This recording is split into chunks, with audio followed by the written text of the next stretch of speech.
정부는 수도권 학생들의 등교 수업을 예정대로 진행하고 학생들의 행복을 지키기 위해서 수도권의 초기 감염이 더 이상 확산되지 않도록 모든 사회가 힘을 합쳐야 한다고 보고 내일부터 6월 14일까지 약 2주간 수도권의 모든 부문에서 방역관리를 강화하기로 하였습니다.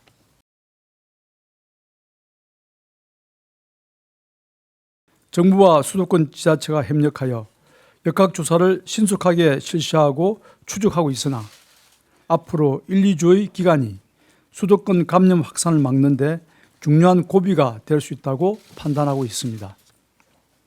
특히 지난주 고3 학생에 이어 어제 예정대로 초중고 학생들의 등교 수업이 시작되었습니다. 여러 걱정이 있었으나 오래간만에 학교에 등교한 아이들이 선생님과 친구들과 만나 밝은 표정으로 학교를 다니는 모습을 우리는 볼 수 있었습니다. 지금 발생하고 있는 수도권의 초기 확산을 조기에 차단하지 못한다면 지역사회 감염은 학교로 연결되고 결국 등교 수업은 차질을 빚게 될 수 있습니다. 정부는 수도권 학생들의 등교 수업을 예정대로 진행하고 학생들의 행복을 지키기 위해서 수도권의 초기 감염이 더 이상 확산되지 않도록 모든 사회가 힘을 합쳐야 한다고 보고 내일부터 6월 14일까지 약 2주간 수도권의 모든 부문에서 방역관리를 강화하기로 하였습니다. 우선 공공부문의 경우 수도권 지역의 모든 공공다중이용시설의 운영을 6월 14일까지 중단하겠습니다. 연수원, 미술관, 박물관, 공원, 국공립극장 등 모든 다중이용시설의 운영을 한시적으로 중단합니다. 수도권 내 정부와 지자체 또는 공공기관이 주관하는 행사도 불효불급한 경우가 취소하거나 연기하겠습니다. 공공기관에서는 시차 출퇴근제, 재택근무제 등 유연근무를 적극 활용하여 많은 사람들이 일시에 밀집되지 않도록 조치하겠습니다. 이와 함께 수도권 유흥시설의 경우 6월 14일까지 운영을 자제하고 운영을 할 경우 방역수칙을 철저히 준수하도록 행정조치를 취할 것입니다.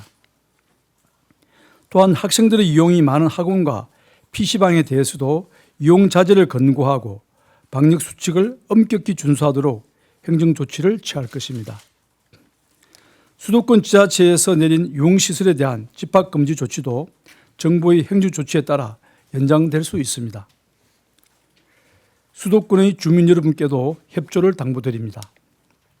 6월 14일까지 약 2주간은 가급적 외출과 모임, 행사 등을 자제해 주시고 특히 지역사회 감염이 다수 발생한 음식점, 주점 등의 다중이용시설 이용을 각별히 자제해 주시기 바랍니다.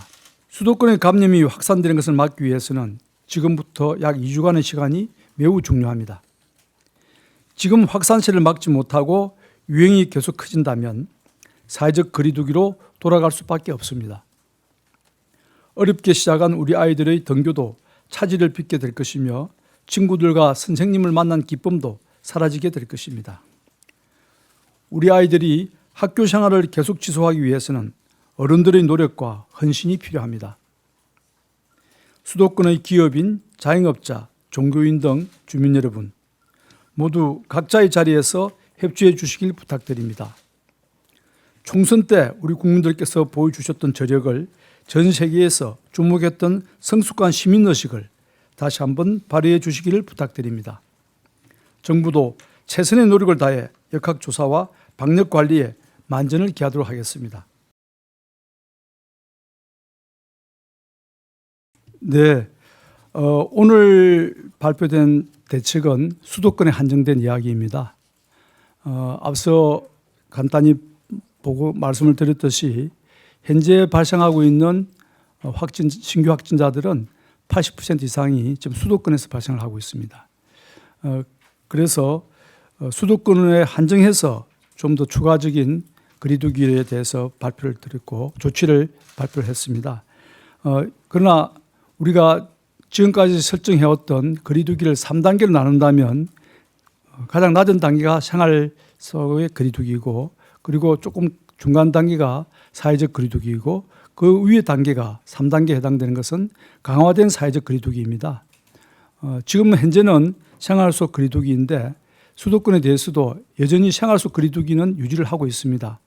다만 좀 더 다중 이용시설이나 위험시설, 그리고 학생들이 즐겨 찾고 있는 PC방과 노래방, 그리고